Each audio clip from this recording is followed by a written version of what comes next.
أعوذ بالله من الشيطان الرجيم. بسم الله الرحمن الرحيم. طاسين ميم. تلك آيات الكتاب المبين. لعلك باخع نفسك ألا يكونوا مؤمنين. إن نشأ ننزل عليهم من السماء آيات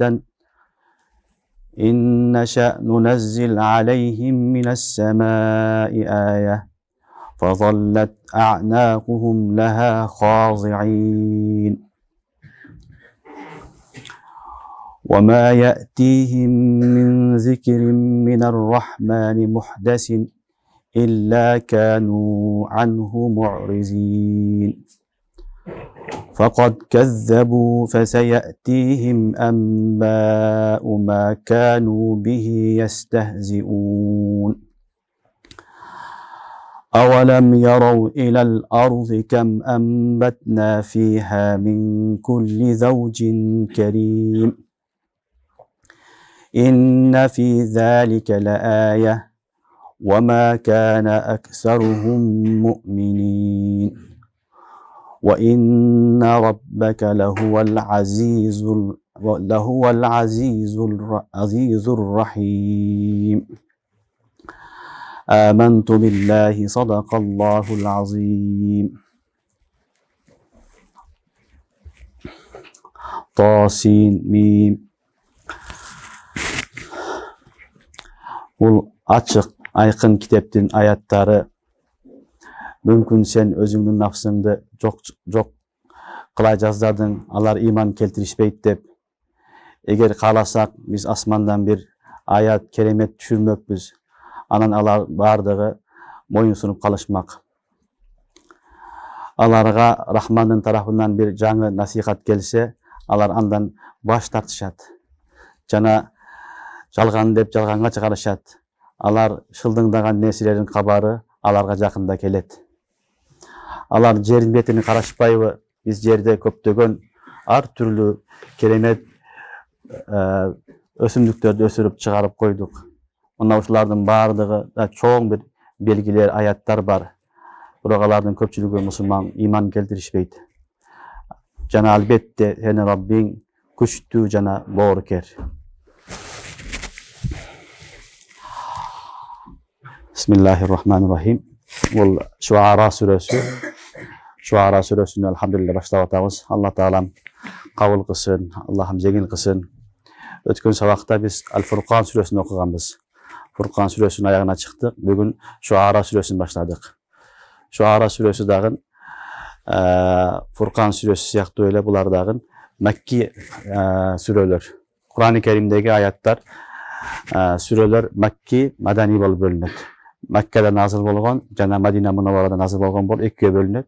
Көпчүлүк аяттары, Шуаранын дагы көпчүлүк аяттары Макки. Ичинде 4-5 аят уламалар Madani деген, калган көпчүлүгү баары эле Макки аяттар. Ошон үчүн сүрөнү Макки сүрөт, Маккада түшкөн сүрөт деп айтылат. Шуара сүрөсүнү Фуркан сүрөсү менен окшоштугу балдар. Ökövünün okşoşluğu, ököv teң негизи Макки сүрөлөрүнүн негизинде Тавхид, Рисалат, Нубувват, Рисалат, Бас. Алланын жалгыздыгы, пайгамбар саллаллаху алейхи вассаламдын пайгамбарлардын акыйкаттыгы, өлгөндөн кийин кайра жашоо бар экендигини белгилейт. Макки аяттардын бүт бардыгы ушуну баяндайт. Шуара сүрөсү дагы ошол сыяктуу эле 3 нерсеге негизинен басым жасайт. Алланын жалгыздыгы, Тавхид, Рисалат, Ахирет. Анан мына ушул Шуарадан баштап бул Кур'ан-ы Керимдин 5-чи манзили башталат. Кур'ан-ы Керимди негизи уламалар 30 пара деп парага бөлгөн, жана ошондой эле манзил деп 7 манзилга бөлгөн. 7 манзилдин ошол 5-чиси Суратту Шуарадан башталат. Biz 30 para deybiz. birinchi para, ekinchi para deb. Ошондой эле Кур'ан-ы Каримдин манзили да бөлүнгөн. Буну манзил деп айтылат, буну хизип деп айтылат. Сабата ахзуб, сабата хизип деп айтылат, 7 хизип. Ошол 5-чи хизип же 5-чи манзил Сурат Шуарадан башталат. Бул Кур'ан-ы Карим түшкөн учурда пайгамбарыбыз саллаллаху алейхи ва саллям доорунда Кур'анда пара деген болгон эмес. 30 пара, 20 пара дегендей сөз болгон эмес. Манзил да болгон эмес. Кур'ан-ы Карим пайгамбарыбыз доорунда сүрөлөр менен чектелген. Суратул Бакара, Али-Имран, Шуара, Фуркан деп сүрө менен аталган. Ошо менен гана неме кылынган. Бул пара деген сөздөр, 30 пара, манзил деген сөздөр кийин чыккан. Булар ошол кийин уламалар адамдарга жеңил болсун деп жаттаганга, окуганга ушунду бөлүп койгон. Аслында андай эмес. Себеби хадисте келет, пайгамбарыбыз саллаллаху алейхи ва салламга аят түшкөндө "Зау аята када фи сурати када" деген. Мына аятты фалан сүрөгө кошуп койгула деген. Сүрө түшөт, аят түшөт, пайгамбарыбыз айтат сахабаларга, мына аятты мына сүрөгө кошуп жазгыла деген. "Зау хадиги ая фи сурати када" ал кама кала алейхиссалату вассалам. Ошон үчүн Кур'ан-ы Каримде негизи андай болгон эмес. Кийин анан уламалар элге жеңил болуш үчүн Кур'ан-ы Каримди 30 парага, 7 манзилга бөлгөн. Бул жаттаганга, окуганга жеңил болуш үчүн. Бирок буларды бидат деп айтылбайт. Бул таксим 30 пара, 7 манзил булар бидат деп айтылбайт. Себеби бунун дагы негизи бар. Негизи бар. Улуу сахабалардын бирөөсү Абдуллах ибн Амр разияллаху анху. Амр разияллаху анху бир күн пайгамбарыбыз саллаллаху алейхи ва салламга келип, баласын шикаят кылат. Абдулланы. Менин балам Абдулла бала чакасын карабайт көп. Күндүз орозо кармайт, кечеси ибадат кылат. Адамдар менен да мамиле кылбайт. Ушундай болуп калды дегенде пайгамбарыбыз саллаллаху алейхи ва саллям Абдулланы чакырган. Абдулла ибн Амр асты разияллаху анху. Чакырып сураган. Сураганда орозону сураган, uzun hadis. Aytkan oroza, күнүң орозо кармаймын деген, мындай кылба деген. Ошол жерде келет, Куранды сураганда, Куранды күнүң окуймун деген. Эки күндө күнүнө Куран катын кылам дегенде, Расулуллах саллаллаху алейхи ва саллям айткан, "Иqra'ul Qur'an fi shahr, fi kulli shahr. Iqra'ul Qur'ana fi kulli shahr." Куранды ар айда окуп тургун деген. Эми бир айда бир Куран окуп түгөссөң болот деген. Андан көп нерсени өзүңө жүктөп албагын, жүк кылып албагын деген. Анан сахаба сураган, "Я Расулаллах, мен андан көп окугум келет. Күчүм да жетет" деп сураганда пайгамбар саллаллаху алейхи ва саллям, "Иqra fi sab'ati ayyam wa la tazid ala zalik." Андай болсо, 7 күндө оку. 7 күндө Куранды бир хатым кыл, баштан аяк оку, андан көбөйтпөгүн деген. Мына ушул хадистин негизинде уламалар не кылган? Кур'ан-ы Каримди 30 парага бөлгөн. Ушун негизинде, ошон үчүн бул 30 пара болуп калган. Биринчи пара, экинчи пара бул жаттаганга, окуганга жеңилдик болуш үчүн. Ошол хадистин негизинде 7 күндө бүтүр деген негизинде Кур'ан-ы Каримди уламалар 7 манзилге бөлгөн. Буну 7 манзил же 7 хизип деп айтылат. Китептерди карасаңар, ошол нускаларды өзгөчө Саудияда башка жактан чап болгон китептерде бүт бардыгында же манзил же хизип деп жазып койгон. Четинде жазып коет, ошол жерде кайсы хизип, кайсы манзил, канчанчы сүрө, ошолорду айтып коюлат. Демек, мына ушул Суратул Шуарадан баштап биз эмне кылып атабыз? 5-чи манзил башталды. Фуркан менен 4-чү манзил бүттү, 5-чи манзил бул Суратул Шуарадан башталат. Бисмиллахир-рахманир-рахим. Тасин мим. Тасин мим бул хуруфу муқаттаат. Хуруфу муқаттаат дегени бул баягындай бөлүнүп окуйдуган харфтар. Буну тасама деп окуган болбойт. Бул харфтарды, хуруфу муқаттаатты ар бирине өзүнчө окуйсуң. Таны өзүнчө окуйсуң, син өзүнчө окулат, мим өзүнчө окулат. Бул ушундай харфтар, хуруфу муқаттаат. Буну Аллахтан башка манасын эч ким билбейт. Ошон үчүн таржыма кылганда башкада бүт карасаңар, Аллаху а'лам би мурадихи дейт. Болсом тасин мим жазып коет болду. Бул Аллах Тааланын сыры, бул Кур'ан-ы Карим эжаз, мужиз китеп. Акыйкатын эч ким билбейт. Ошон үчүн бул мужиз китап болгон үчүн Аллах Таалам кээ бир учурларда ушундай аяттарды түшүргөн, аларды эч ким түшүрө албайт, эч ким биле албайт. Анын акыйкатын Аллах Таалам өзү билет. Бул дагы баягы кафырларга болгон не тахадди. Аларга Алла Таалам чакырып атат. Силер да арабсыңар, силер да ушул хуруфул хижайядан сөз түшсөңөр болот. Түзгүлө гана мына ушул тасин, мим, таха, ясин, хамим толтур аяттар бар. Ошол сыяктуу эле бул дагы хуруфул мукаттаат. Булардын маанисини Аллах субханаху ва тааладан башка эч ким билбейт. Албетте кээ бир уламалар занни маанилерин айткан. Ал дагы бир ихтималаттар болушу мүмкүн, бирок якыйний маанасы эмес. Якыйний маанасын Аллах билет. Ошон үчүн бул Аллах Тааланын ортосундагы сыр. О балдар киргизип койгула. Не болду? Эшти ачып кой. Тасин, мим, хуруфу мукаттаат. Унун маанасын Аллахтан башка эч ким билбейт. Тилка аятул китабил мубин. Бул ачык айкын китептин аяттары. Тилка харфу ишара, билесиңер. Ишара лил баид. Бирок Куран алуузда турат, бул мартаба, даража үчүн дагы кээде тилканы колдонот. Түшүнүңөрбү? Даражасы үчүн бул улуу китептин, улуу айкын айтылган китептин аяттары деп атат. Ал-Фуркан сүрөсү менен Шуара сүрөсүнүн ортосундагы балдар байланыш экөө тең баштаганда Кур'ани Каримдин азаматы менен башталган. Фуркан сүрөсүндө карасаңар, Табаракаллази наззалал фуркана ала абдихи. Табаракаллази наззалал фуркана ала абдихи лиякуна лил аламина назира. Бул жерде дагы тасин, мим, тилка аятул китабил мубин дейт. Демек, экөөнүн тең байланышы, экөөнүн тең ортосунда байланыш негизи экөө тең Кур'ани Каримдин азаматын, улуктуулугун жана муъжиз китеп экендигини белгилеп, Аллах субханаху ва таала экөөнү кошо айткан. Экөөнү кошо зикир кылган. Демек, бул экөөнүн ортосундагы иртибат, байланыш болду. Тилка аятул китабил мубин, бул айкын, ачык китептин аяттары. Демек, Кур'ани Карим Аллах тарафтан келген нерсе, Аллахтын сөзү, бул пайгамбарыбыздын сөзү эмес. Бул башка махлуктун сөзү эмес, бул Аллахтын сөзү. Бул каламуллах деп айтылат. Ошон үчүн Аллахтын сөзү бул кадим. Тилка аятул китабул мубин. Мубин дегени бул балдар ачык айкын деген сөз. Мубин ачык айкын деген маанини билдирет. Эгер ачык айкын боло турган болсо, тилка аятул китабул мубин болот. Китабил мубин болот. Анда бул ачык айкын китептин аяттары деген маани чыгат. Yani bu Kur'an-ı Kerim'de haktı, batıldı, büt bardığını açık aytkan. Eşteke caşırı demez. Kur'an saf, açık, danadan aytat. Eştekeni caşırbayt. Eştekeni oro oyt.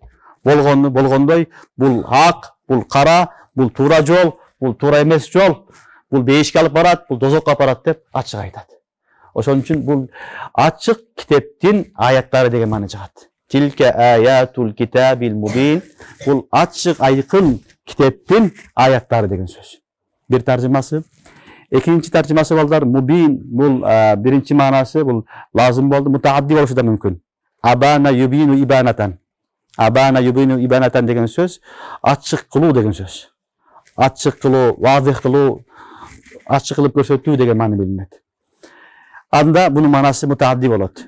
Tilke ayatul kitabil mubin degeni bul bardık nerseni, dünyonu, ahiretni, hakikatni, jalganды бүт бардыгын açık kılat. Açık kılıp açıp beret. Açıp aytıp beret degen maanini bildiret.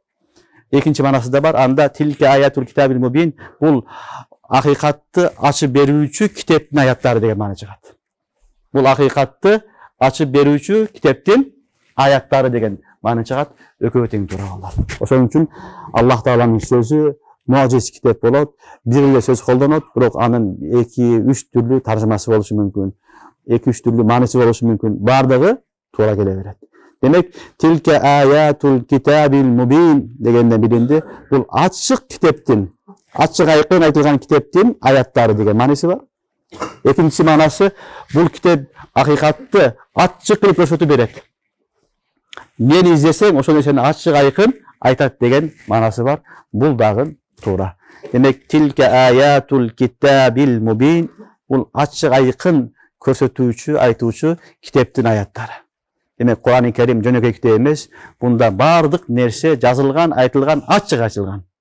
Al sözdü aylantırbayt, burmalabayt, eştege kılbayt.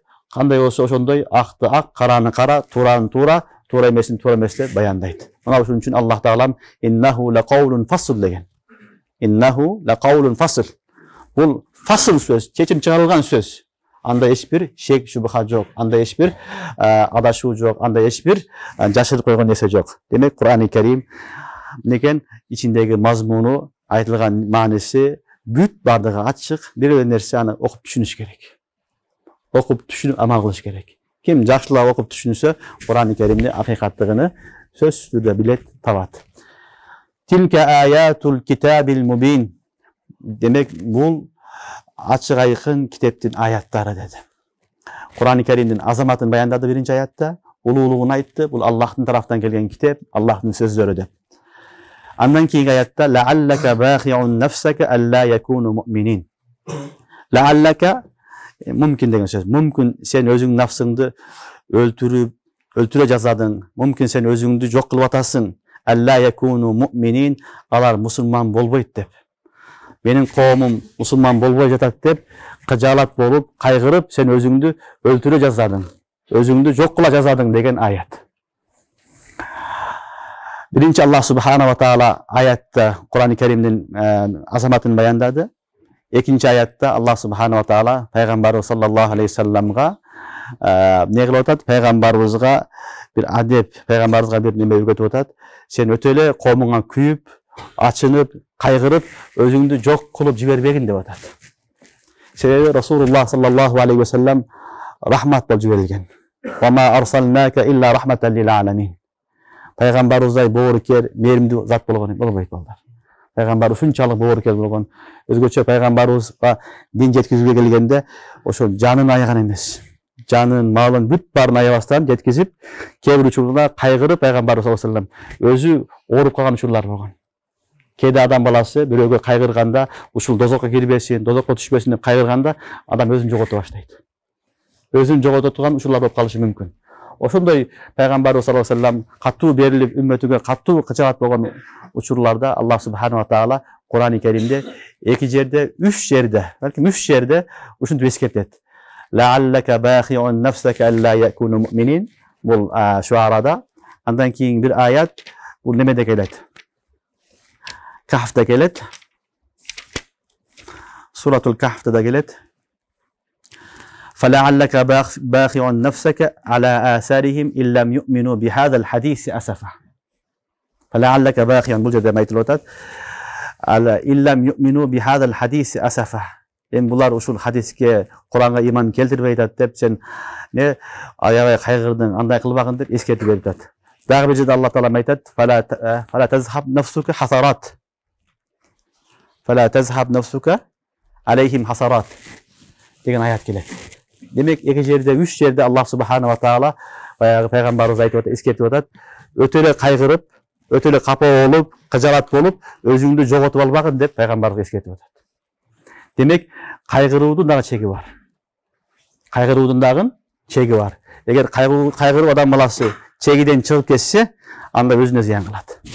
Ошон үчүн пайгамбарыбызга да эскертип берди. Пайгамбарыбыз аркылуу жалпы үммөткө эскертип берип атат. Гам болуш керек, фикир болуш керек. Ар бир мусулманга, мусулман эмескелерге дагы иман жетсин, дозокто күйбөсүн, ахирет абад болсун деп гам болуш керек. Бирок анын дагы чеги бар. Ошол гамдын негизинде, кайгынын негизинде адам өзүнү башка бир орууга, башка нерсеге жолуктуруп калса, душар болсо, буга шарият жол бербейт. Кур'ан-ы Керимде Аллах субхана ва таала пайгамбарыбызга "Фалааллака бахиун нафсака" деп эскерткен. Бахия деген, баха деген сөз, бахи бул немен айтылат балдар? Баягы малды союп башыны, акыры кесилген тамырды бахия дейт. Түшүнүңөрбү? Акыргы союлгандагы кесилген немени бахия дейт. Тамырды. Эми сен акыргы жаныңа чейин, жаныңдын акырга чейин буларга дават кылам деп кыйналбагын деген сөз болот. Түшүнүп атасыңарбы? Демек, даваттын дагы усулу не кылыш керек? Шафкат болуш керек, боорукерлүү болуш керек, күйүш керек. Бирок кайгыргандын чеги бар. Өтө эле кайгырып, өзүң бир орууга, бир нерсеге душар болуп калсаң, ага шарият жол бербейт, ал жакшы нерсе эмес. Ошон үчүн Аллах субхана ва таала пайгамбарыбызга эскертти: "Лааллака бахиун нафсака." Мүмкүн сен өзүңдү жаныңды берип атасың. Мүмкүн сен өзүң жаныңды берип ооруп калышың мүмкүн. Alla yakunu mu'minin, bular musulman bolboyt dep. Anday kılbagın dedi. Yani işfik ala nafsik degen mana. İşfik ala nafsik. Özüňe dagın, nafsyňa dagın kalagın dedi. Demek bundan bilinet ballar özgöçe mınağı davatga çıkkanlar, dailer, bularga dagın sıfat, bayağı jazba sıfatı bolot. Şafakat sıfatı boluş gerek. Oşol aldığındağı adamga boorukeli boluş gerek. Biroq boorukeli bolgondun dagı çegi var.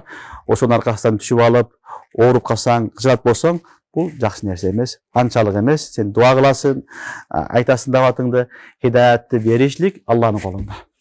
Hidayet Allah'ın kolunda. Allah Teala kimge kalasa beret, kimge kalasa berbeyt. Dünyada eldin bar musulman bolbayt balдар.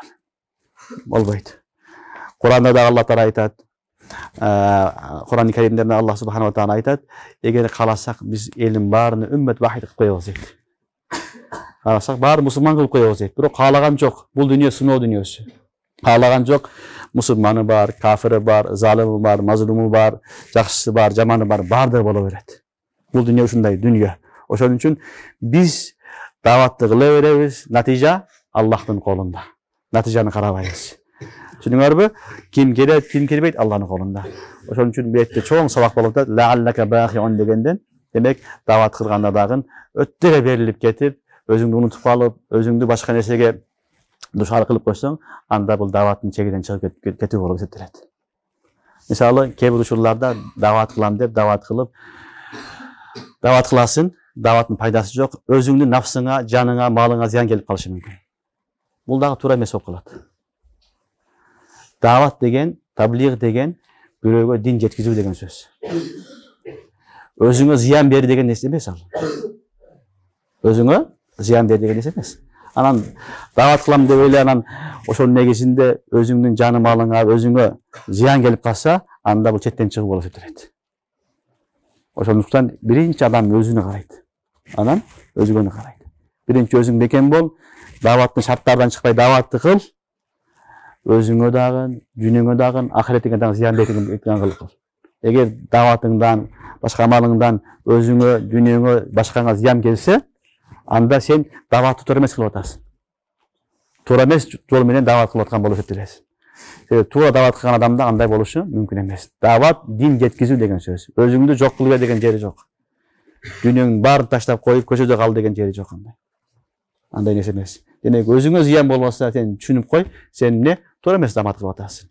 Biröwge жеткизүү jana özüňde oşo sıfatlar menen din menen yaşоо degen söz. Oşonduktan Allah Subhanahu wa Ta'ala iki jerde belki 3 jerde ne kıldı? Peygamberlik eskertip berdi. La'allaka baqi'un nafsak alla yakunu mu'minin. Mümkün sen özüňdün janyňdy jok kıla jazadyň deyip, jok kılaýyn dep atasyn, özüňdi öldüreýin dep atasyn, alla yakunu mu'minin, bular musulman bolboýat dep.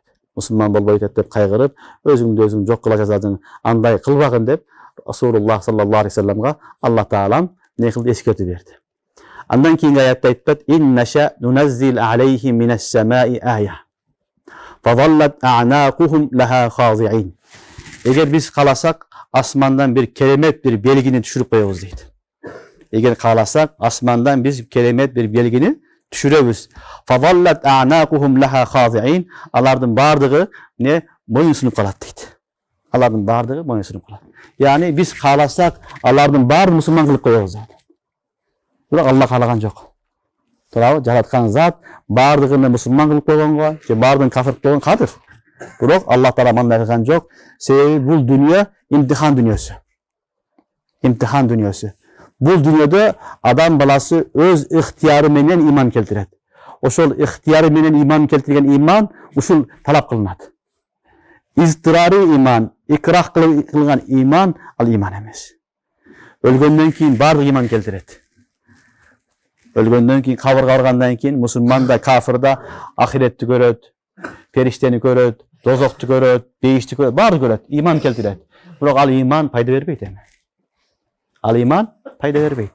Payda berүүчү iman mına uşul dünyada öz ihtiyaryň menen, akylyň menen Allah'ты tanıp, Allah'ın haklygyny bilip, dinin hakikatyny bilip iman keltirүү mına uşul çыныgy iman uşul. Uşul iman Allah talap kılat. Allah Taala uşul imandy körgüsü gelet. Oşon üçin Allah Taala ayttat: "İnneşa" eger biz kalasak nunazzil aleyhim mines sema. Алардын үстүгө асмандан түшүрөбүз. Ая bir belgini, keremetti. Fadallat a'naquhum laha khadi'in. Алардын бардыгынын мойну сунуп калат дейт. Мойундары ийилип калат деп атат. Бирок Алла Таала андай кылган жок. Алла кааласа эмне кылат? Жер титиресе элдин баары я Алла дейт. Билесиңерби? Эгер ошол халат 1 саат, 1,5 саатка турса, элдин баары мусулман болуп кетет. Мисалы да. Бирок Алла аны каалабайт. Алла Таала мажбур кылбайт. La ikraha fid-din. Qad tabayyana ar-rushdu min al-ghayy. Бирөө мажбурлабайт. Ким мусулман болду, өз акылы менен, Аллахтын товфиқи менен Кудайды таанып мусулман болду. Ошол акыйкый иман, ошол дин, ошол негизинде жашоо болот. Бирөөдү мажбурлап, боюндан алып келип сүдүрөп, коркутуп, анда иман келтирилген жок. Ислам динини адам баласы өзүнүн акыйкатын көрүп, актыгын, таза дин экенин көрүп, адамдар өзү мусулман болгон нерсе, була турган нерсе. Ошон үчүн Алла Таала айтып атат пайгамбарыбызга, сен көп кыжыгат боло бербе, аларга көп кайгырба, эгер кааласак асмандан бир кереметтерди көрсөтүп коебуз дейт. Fadallat a'naquhum laha khadi'in. Алардын бардыгын мойну сунуп калышат, ийилип калышат, бирок Алланы каалаган жок. Аллах аны каалаган жок. Faman sha'a falyu'min wa man sha'a falyakfur dedi. Kim kaalasa musulman bolsun, kim kaalasa ишенбесин, эртең өлгөндөн кийин көрөт dedi Алла Таала. Ошон үчүн көп айтып калат, кээде сурап калат, неге баарын мусулман кылып бербейт деп. Жазба болуш керек, бирок Алла андай кылган жок. Аны каалаган жери жок. Бул дүйнөдө жакшы, жаман, хак, батыл, кафир, мусулман чогуу жашай берет. Ошонун арасында имтихан болот. Ошон үчүн Аллах субханала таала мусулман, кафир кылып жараткан, баардыгын мусулман кылган жери жок. Инна ша нуназзил алейхим минас сама. Эгер биз кааласак, асмандан аларга үстүлөрүнөн бир нени аятты, кереметти түшүрөбүз. Fadallat a'naquhum laha khadi'in. Бул khadi'in балдар a'naquhum laha khadi'in. Khadi'in сыпаты болуп атат. Унуктун. Бирок khadi'a болуш керек эди. Унук a'naq jam khadi'a болуш керек эле. Khadi'in деп алып келгени балдар бетте музаф илей, музафтын негизинде келип сыпат. Ashabul a'naq. Ошон негизде khadi'in деди. Түшүнүңөрбү? Унук деген моюн. Жана ошондой эле унуктун дагы бир манасы балдар руаса деген манасы да бар. Башчылар. Түшүнүңөрбү? Моюн деген башчылар деген да манасы бар араб тилинде. Анда асхабул унук, руаса лаха khadi'in деген мана чыгат. Анда khadi'in туура эле болот. Түшүнүңөрбү? Демек, руаса деген манасы болсо, алардын чоңдорунун бардыгын баш ийдирип коебуз деген сөз. Эгер кааласак, асмандан бир белгилер көрсөтүп, алардын чоңдорунун баарыны баш ийдирип коебуз деген мана чыгат. Бул да манасы туура. Чоңдору баш ийгенден кийин калгандары өздөрүнө өзү эмне кылат? Баш ийет. Аннасу ала дини мулукихим. Адамдар ошол падышасынын диниге карап жашайт. Түшүнүңөрбү? La'allaka bakhiyun alla yakunu mu'minin nafsaka alla yakunu mu'minin in nasha nunazzil alayhim minas sama aya fadallat a'naquhum laha khadi'in. Эгер кааласак, асмандан биз чоң белгилерди түшүрүп коебуз. Анан алардын башчылары жаалар ошол аяттарга моюн сунуп калат, ийилип калышат. Wa ma ya'tihim min zikrin minar rahman muhtasin illa kanu anhu mu'rizin. Жана аларга Рахмандын тарафынан жаңы бир насихат, эскертүү келсе, алар андан баш тартышат дейт. Субханаллах. Аллах субханала таала өзүнүн таанытууда, башка нерселерде бүт бардыгында таквини, мынау жаратылышты мисал берет ар дайым. Ошол жер жүзү менен, жаратылыш менен Алла Таала өзүнүн кудуретини, бардыгыны, бир экендигини далилдеп берет. Ошону айтат: "Ва ма я'тихим min zikri minar rahman muhdas." Muhdas деген жаңы. Аларга Рахмандын тарафынан жаңы бир эскертүү келсе, илля кану анху му'ризин, алар андан баш тартат дейт. Эми канча эскертүү келсин, канча белгилер келсин, канча жолдор Алланын бардыгы өлгөндөн кийин жашоо бар экендиги айтылса дагы, алар эмне кылат? Баш тартат. Рас кылат дейт. Faqat kazzabu fasayatihim anba'u ma kanu bihi yasta'zi'un. Разы кылбастан, баш тартпастан faqat kazzabu. Алар эмне кылышты? Жалганга чыгарышты дейт. Бул жалган ким көрүптүр, өлүп, ким тирилиптир, өлгөндөн кийин жашоо жок деп не кылды? Аллах Таала айткан акыйкатты бардыгыны жалганга чыгарышты. Fasayatihim жакында келет аларга anba'u ma kanu bihi yastahzi'un. Алар шылдыңдаган Алар шылыңдап күлгөн нерселердин акыбаты, акыркы кабарлары, акыйкаты аларга келет деген Алла Таала аят түшүрдү. Демек, бир дават бар, балдар, элдер барып айтып эскертет. Экинчи дават ушул жаратылыштын бардыгы дават ушул. Ушул турган ар бир махлук Алланын бардыгы бир экенин дават кылып турат. Адам баласы акылы менен эле ойлосо, ушу тооду көрүп, асманды көрүп, жерди көрүп, өсүмдүктөрдү көрүп, жердеги бүт баарын көрүп эле Кудай таап алса болот. Алла Таалам өзүнү ушул махлуктардын арасына жашырып койгон сыр. Ушуларды көрүп деле мусулман болгондор бар, акылын иштетип. Бирок акыл иштетип дегендер Кудайды ким көрүптүр, каякта экен, ким билет, өлгөндөн кийин тирилеби, тирилбей деген сөздөр айтат. Ал акылсыз жок адамдардын сөздөрү. Акыйкатта Алла Таалам мусулмандарга өзүнүн белгилерин билгизип көрсөтүп койгон. Андан сырткары белгилерди дагы коюп койгон. Ким кааласа иман келтирсе болот. Алар эрас кылды биринчиси, баш тарткан жок кафырлар. Экинчи чоң күнөөсү факат каззабу. Ал айтылган нерселерди жалган деди. Өлгөндөн кийин эч ким тирилбейт. Жашоо жок деген сөздөрдү айтты. Фасаятихим анбау ма кану бихи ястазиун. Алла Таала айтты, жакында аларга алар айткан, алар шылдыңдаган нерселердин кабары, акыйкаты келет дейт. Анба, наба. Наба деген сөз кабар деген сөз. Наба, кабар. Суратун наба, амма ятасаалун, наба. Наба негизи балдар бул немеден чыккан? Набаун. Наба, минхун наби. Наби деп айтат. Наби, расул, пайгамбар айтылат. Набиди немеге наби деп айтылат? Ал Алланын тарафтан кабар берет. Бул наби ун эди аслыда. Кийин хилафы кыяс наби болуп калган. Түшүнүңөрбү? Өзү наба, жамы анба. Бул наба деген сөз бири некен? Кабар. Кабар берүү. Экинчи манасы акыйкат деген да манасы бар. Акыйкат. Чындык деген да манасы бар. Яни анда манасы фасаятихим анбау ма кану бихи ястахзиун дегени жакында аларга ошолор шылдыңдаган нерселердин акыйкаты келет. Акыйкатын көрүшөт, чындыгын көрүшөт деген маана чыгат. Түшүнүңөрбү? Эки манасы тең туру. Демек, кыямат күнү болгондо ошондо көрөсүн. Кудай бар бекен, жок бекен, бейиш барбы, жокпу, дозок барбы, жокпу, өлгөндөн кийин көрөсүн. Азыр сен шылдыңдайсың, жалган дейсиң, эраз кыласың. Бирок жакында Кудайдын астыга барганда акыйкатты бардын көрөсүн деп Алла Таалам эскертип атат. Факат каззабу фасаятихим анбау ма кану бихи ястазиун. Алар жалганга чыгарышты, жалган дешти. Айтылган нерселерди, аяттарды, белгилерди фасаятихим жакында келет аларга анбау ма кану бихи ястазиун. Алар шылдыңдаган нерселердин кабары, же алар шылдыңдаган нерселердин акыйкаты, чындыгы жакында аларга келет. Ошондо көрөт ким хак, ким батыл, ким туура жолдо, ким жыргады, ким кыйналды, аны ошондо көрөт деди. Андан кийинки аятта Аллах субханала таала өзүнүн кайра эскертип атат, өзүнүн бардыгын, бирдигин, белгилерин айтып атат. Ал белгилери жер бетиндеги өсүмдүктөр менен айтып атат. Өсүмдүктөр менен өзүн таныштырып атат. Авалам ярау илал арз. Эмнеге алар мына басып жүргөн жерди карашпайт дейт. Күнүң басып жүрөсүң 24 саат. Ушул басып жүргөн бутуңдун астындагы жерди карашпайбы дейт. Кам амбатна фиха мин кулли заужин карим. Биз ошол жерден ар түрдүү немелерди, өсүмдүктөрдү, мөмө жемиштерди, дарактарды өсүрүп койдук дейт. Демек, мына ушул жер күнүн карап туруп эле, муракабатын арз кылып эле Кудай тапса болот. Жерди карап отуруп эле таң калыштуу нерсе, биз да ушунден жаралганбыз. Махлуктун бардыгынын эле акыйкаты ушул жерден болот. Инсан да жерден жаратылган. Бир эле түрлүү жер, бирок Аллах субханала таала эмне кылат? Мин кулли заужин карим. Ар түрдүү мөбө жемиштерди, гүлдөрдү, дарактарды Алла таала өстүрүп чыгарам дейт.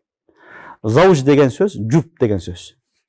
Бирок баягы эркек, аял деген мында жуп деп айтылат, бирок араб тилиндеги зауж деген сөз балдар Куранда колдонгон. Бул ар түрдүү деген маанасына келет. Себеби бардык нерсенин жупу бар. Кээ бирлер айтат, дарактардын дагы эркеги, ыргачысы болот дейт. Кээ бирлер башка сөздөрдү айтышат. Кыскасы, ар бир нерсенин неси бар? Жупу бар. Демек, ар бир дарактын, ар бир чөптүн, ар бир гүлдүн, жерден чыккан ар бир нерсенин неси бар экен? Жубу бар. Бирөөсү ак, анын жубу кара, Бирөөсү сарык, аныкы башка, бирөөсү жыттуу, бирөөсү жагымсыз, бирөөсү тикени бар, бирөөсү тикени жок, бирөөсүн жегенге болот, бирөөсүн жегенге болбойт. Бүт бардык не болсун, Аллах субханала таала кудурети менен чыгарды. Ушул кудурети менен Аллах субханала таала өзүнүн бар экендигин, жалгыз экендигини эскертип атат. Демек, силер алыска барбагыла, өлбөгүлө, өлгөндөн кийин дебестен эле авалам ярау илал арз деп атат. Бутуңардын астындагы 24 саат басып жүргөн жерди карагыла. Кам амбатна фиха мин кулли заужин карим. Анда биз ар түрдүү нелерди, өсүмдүктөрдү өстүрүп койдук дейт. Бул Аллахтын кудурети. Эң кызыгы оюсқа мин маин вахид. Оюсқа мин маин вахид. Бир эле суудан сугарасың, ошол эле суудан, ошол эле топурактан бир жерден картошка аласың, бир жерден будай, бир жерден арпа, бир жерден гүл, бир жерден сасык нерсе, бир жерден жаман, бир жерден жакшы, ар түрдүү нерсе чыгат. Аллахтын кудурети. Демек, Аллах субханала таала айтат: "Оюсқа мин маин вахид ва нуфаддилу бa'дахум ала бa'з фил укул." Бир эле суудан сугарылат, ар түрлүү чыгат, бири бириге караганда жакшыраак дейт. Мына жемиштерди карагыла, бананды карагыла, ошентип ким, кайсы адам ошону түздү, ошону ушундай банан ушундай болсун деп. Аны кабыгын ачасың, ичинде дагы челек кабыгы бар. Аллах таала ушинтип пакеттеп койгон, субханаллах. Анарды кара. Адам кыла албайт. Сен салам десең сала албайсың. Жабышып калат. Жабышпасын деп анарды Аллахым тизет, анан бuyагы челек кабык болот. Анан дагы тизет, эме кылат, мандаринди кала. Ким тизди, ким койду? Бүт бардыгы Аллах субханаху ва таала. Ва ин мин шайин илля. Демек, кайсы мейве жебишти алба, кайсы гүлдү, кайсы нерсени алба, Аллахнын бардыгын бирдигин нерсе болот. Себеби адамдын колунан келбейт ал. Адам жасай албайт. Ошондуктан муракабатул арз дейт. Жерди көрүп эле биз Аллахнын бардыгыны бирдигин билсек болот.